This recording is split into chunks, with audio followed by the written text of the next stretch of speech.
vez, por favor, tráete dos para Pedrito y para mí, porque el día martes alentamos a la blanquirroja. Son las 4:07, vamos a continuar, por supuesto, con uno de los bloques esperados aquí en el programa, el bloque psicológico.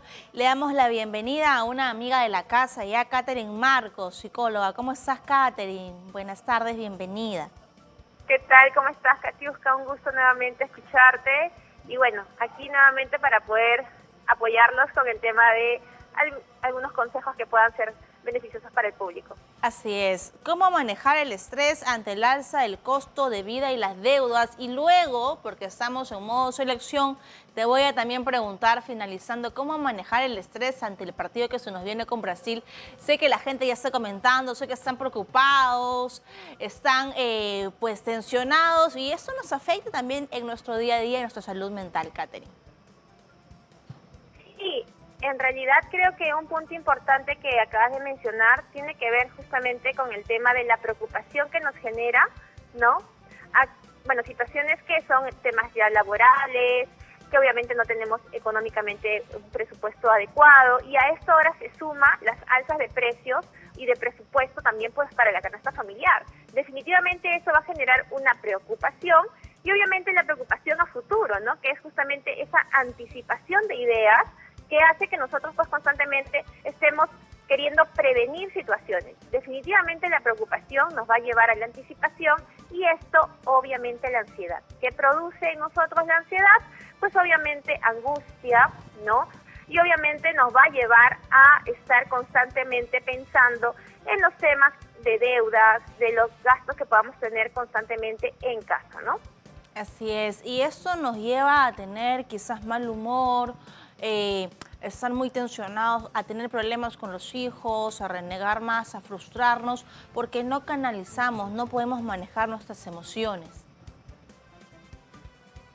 Sí, bueno, a ver, definitivamente nosotros cuando estamos en un proceso de estrés, de ansiedad, nuestras emociones van a terminar de afectarnos, ¿no? Una de ellas que se va a presentar frente a la ansiedad es el miedo, pero también se presenta adicional al miedo, al temor. Por un lado puede estar unida a la tristeza, cuando está la angustia, y por el otro lado la impotencia, la frustración que nos puede llevar a emociones como el enojo, la ira, la cólera. En una de estas dos vertientes, que puede ser justamente el tema de la tristeza o el tema de la cólera, automáticamente nos afecta y va a generar comportamientos. Ya aquí puede llegar a haber una desregulación de nuestras emociones, o sea, ya no podemos manejar nuestras emociones y obviamente nos va a generar ya no solamente el estrés por las deudas, como mencionábamos, sino también puede estar relacionado ahora con la preocupación o el sentimiento de culpa de lo que se pueda estar afectando justamente producto de la tensión. Puede ser, por ejemplo, disputas en casa, problemas familiares, ¿no? Discusiones también, ¿no? Sin ir muy lejos, actualmente, por ejemplo, tenemos las casas en las cuales cuando tienen que compartir gastos y no terminan de manejar bien el tema de sus ahorros o el tema de, por ejemplo, poder coordinar de manera equitativa los gastos en casa, podría terminar de afectar en la familia generando disputas, generando discusiones y obviamente empezando a verse un entorno más egoísta. Así es. ¿Y cómo podemos manejar el estrés, Katherine? Yo entiendo a la población, a veces llaman con una actitud un poco agresiva, lo comprendo perfectamente, porque te molesta lo que pasa en la política, te molesta que los precios han subido, te molesta el tráfico, encima la delincuencia, y yo lo entiendo. Pero lo que quizás me genera un poco de preocupación es que tenemos una coraza y estamos dando a toda la gente, a todas las personas que conectan con nosotros, una mala energía, ¿no? Entonces, ¿cómo manejo, cómo canalizo, cómo trabajo en ello? Sí, creo que aquí podemos trabajar algunas técnicas de toma de conciencia, por un lado, identificación de emociones y luego un trabajo netamente conductual. Cuando hablamos justamente de canalizar nuestros pensamientos, hablamos justamente de técnicas que nos enseñen o nos manejen el poder centrarnos en el aquí, en el ahora, en el presente. Pues obviamente cuando estamos preocupados estamos constantemente pensando en el futuro. Esto automáticamente nos crea a nosotros una sensación de no saber de manera incierta, insegura, con desconfianza lo que pueda pasar. Creo que un punto importante es aprender justamente a centrarnos aquí.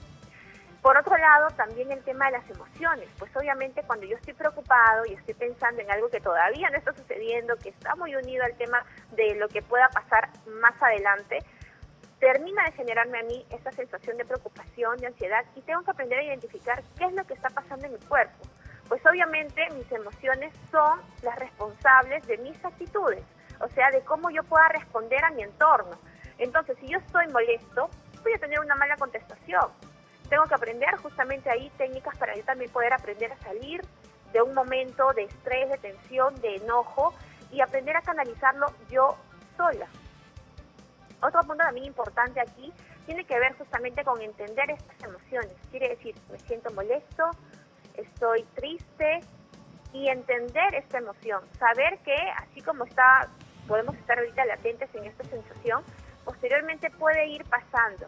Cuando estamos en picos muy altos de la emoción, ya nuestro cerebro no termina de canalizar el tema de conciencia y podemos terminar de actuar. Entonces, es por eso que es importante trabajar el tiempo fuera. Pero adicional a ello, recomendaciones puntuales de qué manejar justamente producto del estrés en cuanto a nuestros gastos, por ejemplo, es un punto importante aprender a tener estrategias, como por ejemplo anotar todos los gastos que tenemos mensualmente, que son gastos fijos. Creo que es un punto muy importante para nosotros poder justamente saber cuáles son los montos que aproximadamente tenemos mensualmente y no terminar muchas veces de poder generar algún tipo de gasto adicional que termine de afectar y me genere mayor preocupación al final del mes. Otro punto también es aprender a hacer como una lista de cosas que justamente me hagan sentir que son necesarias y aprender a diferenciar, ¿no?, los principales sobre los secundarios. Lo principal son todos mis servicios, mis pagos, y los secundarios son cosas que me hagan disfrutar, mis gustos. Porque también tenemos que recordar que nuestra vida también está llena de motivos. Motivación que tiene que estar latente en cosas que me agraden. Por ejemplo, quiero salir un fin de semana, quiero también tener un tiempo para poder disiparme de todas mis preocupaciones, pues hagamos un pequeño ahorro para que al final del mes o entre quincena podamos proyectarnos también a poder tener un espacio de disfrute, de satisfacción, que es importante para nuestra vida. No solamente es gasto, deuda, también hay que darle a nuestra vida un momento de recarga, un momento de satisfacción. Otro punto también importante, creo que está unido justamente a revisar cada cierto tiempo los gastos y servicios que tenemos.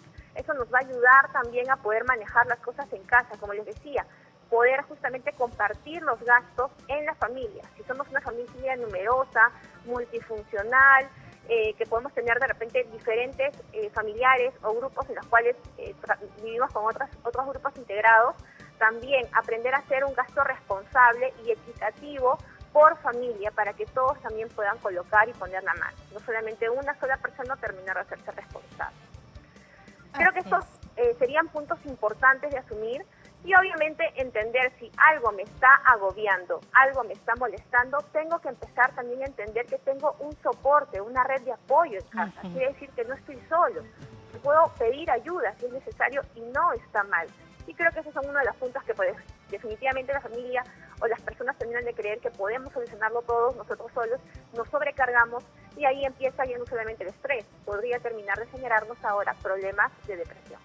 Así es, Katherine. Y ahí quiero apuntalar, porque a veces el papá de repente siente que tiene toda la responsabilidad, es la cabeza de la familia, pero como hijos también podemos ayudarlo. De repente viene cansado, viene preocupado del trabajo, ha estado en 2 trabajos, trabaja en la mañana, luego taxea hasta las 10, 11 de la noche. Bueno, como hijos podemos esperarlo con un caldito caliente, con una cartita, papito, que te va bien, te amo, gracias por lo que haces por nosotros.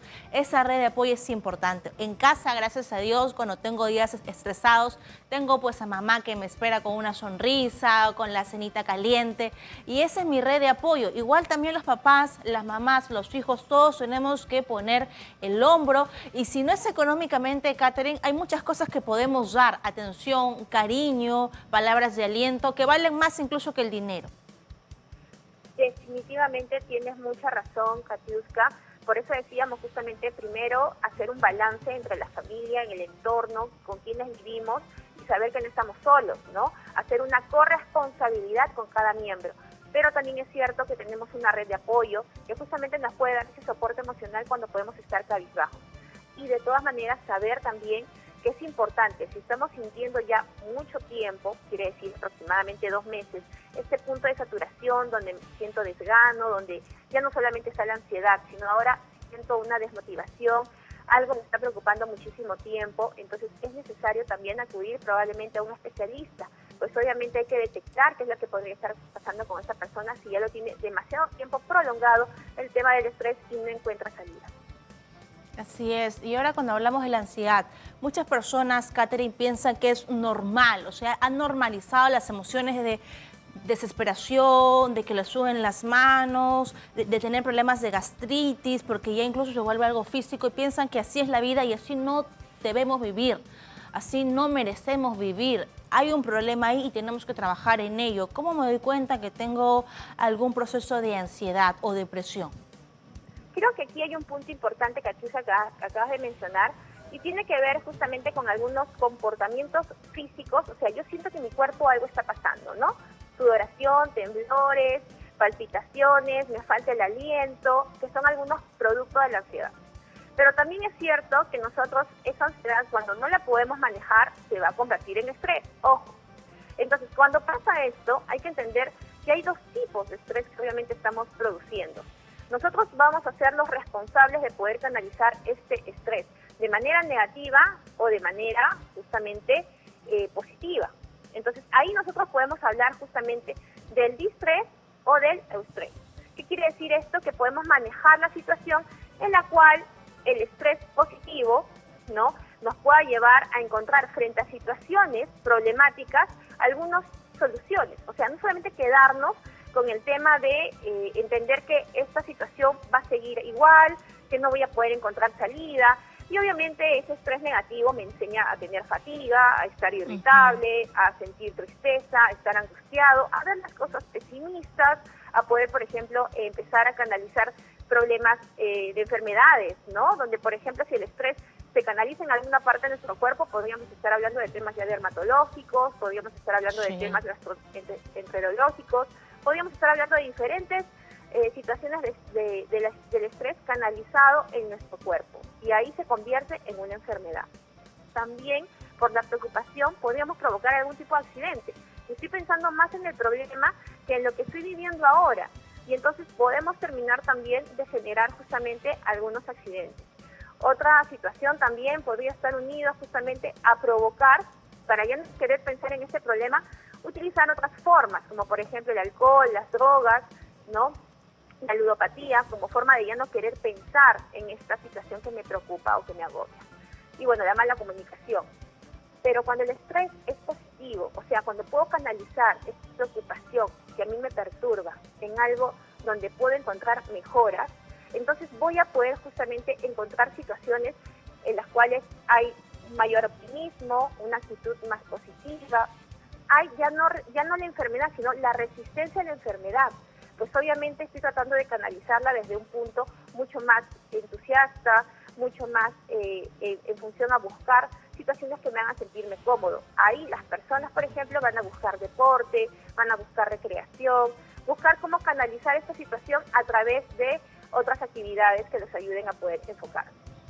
Así es, Katherine. Y además que los problemas siempre tienen solución. Mi mamá siempre dice, lo único que no tiene solución es la muerte. Todo tiene solución y repito, es un trabajo en conjunto. Si alguien quiere llamar, Katherine, para conversar contigo, para pedirte un consejo, son bienvenidos a poder dialogar, dar su testimonio, su punto de vista de repente, quizás debatir. Somos bienvenidas a escucharlos al WhatsApp 940-800-800.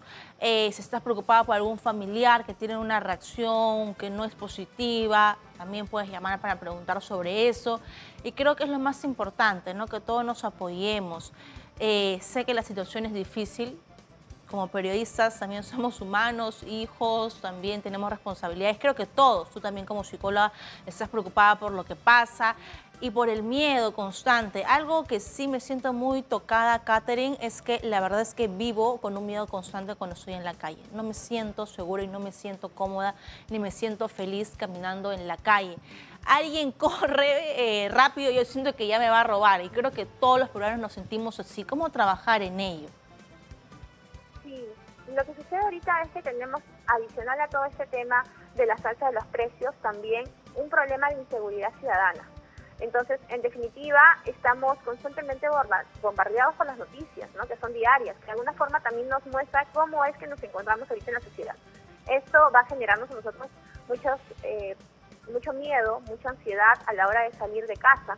Pues obviamente encontramos riesgos y la ansiedad propiamente está relacionada justamente al miedo al peligro. Si yo siento que en la calle posiblemente puedo ser propicia de un robo, entonces automáticamente mi cuerpo se pone en estado de alerta y me va a generar a mí situaciones en las cuales me estoy también creando ideas de lo que me podría pasar, provocándome justamente ya no estar tan orientada en lo que está pasando en estos momentos. ¿Qué podemos hacer frente a esta situación?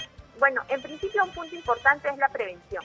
No podemos hablar solamente de una situación que no esté unida a nuestra realidad. Tenemos que entender y ser claros en que nuestra sociedad actualmente pasa por un proceso de inseguridad ciudadana. Por ende, tenemos que aprender a tomar prevención. ¿Qué hago frente a una situación como esta? Tengo 3 salidas clarísimas. Una de ellas está unida justamente a nosotros podemos agarrar de, obviamente, correr de la situación. En una tercera situación de ansiedad o de peligro, me termino paralizando, no sé qué hacer y me quedo simplemente... Y una tercera es afrontar este proceso de ansiedad. ¿Qué me refiero con esto? Pues obviamente cuando estés ante una situación propiamente de peligro, recién buscaremos en ese momento la forma más adecuada. Definitivamente lo que esperamos es que cuando pase estas cosas podamos tener justamente la tranquilidad de aprender a que, bueno, ya perdimos, no hay mayor importancia que nuestra vida en ese momento, pero si eso no está llegando todavía, alarmarte no ayuda a que lo prevengas, sino te genera mayor preocupación. Así es, Katherine. Tenemos una llamadita, le agradecemos a nuestros televidentes. Hola, buenas tardes. Sí, buenas tardes. ¿Cómo está? Buenas tardes, bienvenida, le escuchamos. Muchas gracias por llamar. Señorita, sabe que yo hace tiempo siento una molestia en el pecho y como que cuando me vienen esas molestias me falta el aire, me canso, como que me palpitara el pecho, ¿no? Y a veces me pone nerviosa, me da miedo.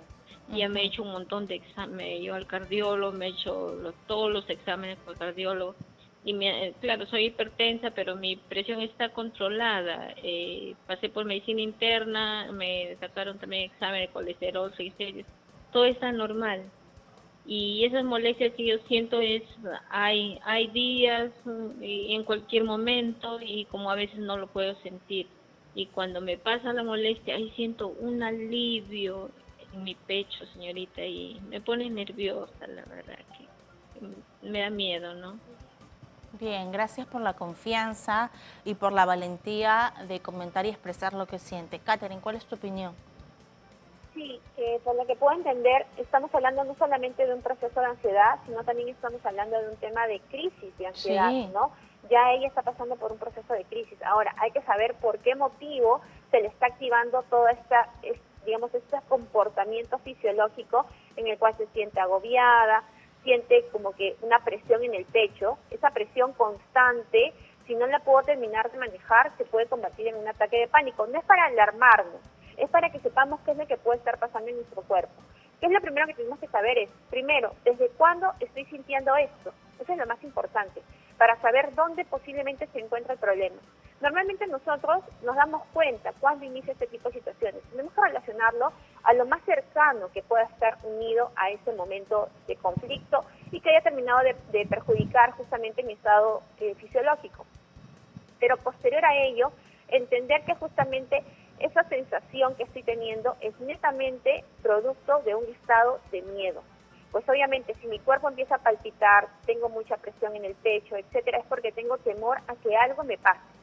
Hay que tener en cuenta aquí algo muy importante también, que cada persona tenemos formas de poder justamente manejar esta situación.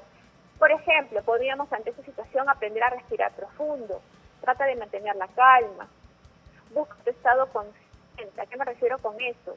Sé que estoy pasando por esta presión en el pecho, trata de enfocarte en algo que de repente te dé mayor tranquilidad, toca algo que de repente sea de un tipo de temperatura que te ayude también a canalizar esta situación, pero sobre todo tienes que entender que tus puntos picos máximos donde tienes esta situación en la cual la ansiedad está al borde es unos 20 minutos aproximadamente, así que durante ese tiempo hay que tomar conciencia de que estoy pasando por una situación de ansiedad que luego va a volver a bajar y tiene mucho que ver con mi estado y mi búsqueda de calma en ese momento. Muy bien. Definitivamente necesita, Katiuska, llevar un tema Sí. de orientación justamente para que le sirva específicamente cuál sería el conflicto por el cual la paciente va a tener estos en el pecho, ¿no? Que definitivamente es ansiedad y se puede estar presentando como una crisis de ansiedad. Y no normalizarlo, ¿no? No vivir con eso, sino inmediatamente buscar ayuda. Ya para ir cerrando, Catherine, tenemos otro caso. Te pido que podamos ser concisos porque nos quedan 2 minutos de programa. Dice, buenas tardes, actualmente mi hermano tiene 19 años y está desanimado solo porque quiere comprobar su estado de coeficiente. Si no hace esa prueba, siente que no está muy bien. Puede brindar una respuesta gracias. O sea, quiere revalidar su inteligencia mediante un examen. ¿Eso es normal? Sí, cuando estamos hablando de una persona que busca revalidación digamos, de hechos, estamos hablando de una persona que tiene ya un comportamiento y un pensamiento obsesivo. El pensamiento obsesivo hace que yo quiera estar constantemente reafirmando lo que yo ya lo he podido observar. Y luego de esto se convierte ya en un comportamiento constante, compulsivo. Aquí podemos estar hablando obviamente de una situación que recién está iniciando y es importante, nuevamente recalco, hay cosas que no necesariamente lo tenemos que trabajar desde casa, hay cosas que necesitan estar unidos a un especialista para poder identificar este problema. Esta persona ya posiblemente si tiene una reafirmación constante, si es desgastante hablar con la persona porque es muy insistente sobre el mismo punto, es porque está teniendo un pensamiento obsesivo que le lleva a tener justamente un comportamiento compulsivo, o sea, insistente, constante de la misma situación. Bien, Catherine, ya para cerrar, porque un adulto mayor nos llama preocupado porque tiene un problema de caída de cabello, nos pregunta si eso también puede ser una consecuencia del estrés. Sí, se conoce como alopecia. Y bueno, normalmente está unido, si es bastante, claro está, y le deja como que algunos huequitos en la cabeza por los mechones que se le está cayendo. Podemos estar hablando de una alopecia y está unido justamente también a problemas de estrés. Les decía justamente que cuando no se puede solucionar un conflicto, a veces nuestro cuerpo lo va a canalizar, pues ya la ansiedad se convierte en estrés y puede estar terminando de unirse a alguna parte de nuestro cuerpo, generando algunas enfermedades como las que acaba de mencionar la última persona, ¿no? Bien, Catherine, gracias como siempre. ¿Dónde podemos ubicarte? Muchísimas gracias, Katiuska. Uy, Catherine, ¿dónde te encontramos, por favor, para apuntar? Sí, claro que sí. Bueno, me pueden ubicar justamente al 936-264-774 en el Centro de Formación y Desarrollo Familiar Creciendo Juntos, que bueno, nos encontramos en el Policlínico Santa Beatriz y en el Policlínico Pardo en los distritos del INSE y de COM. Gustosamente estaremos para poder apoyarlos. Gracias a Catherine Marcos, psicóloga. Vamos a una pausa y volvemos con más aquí en Exitosa Sábado.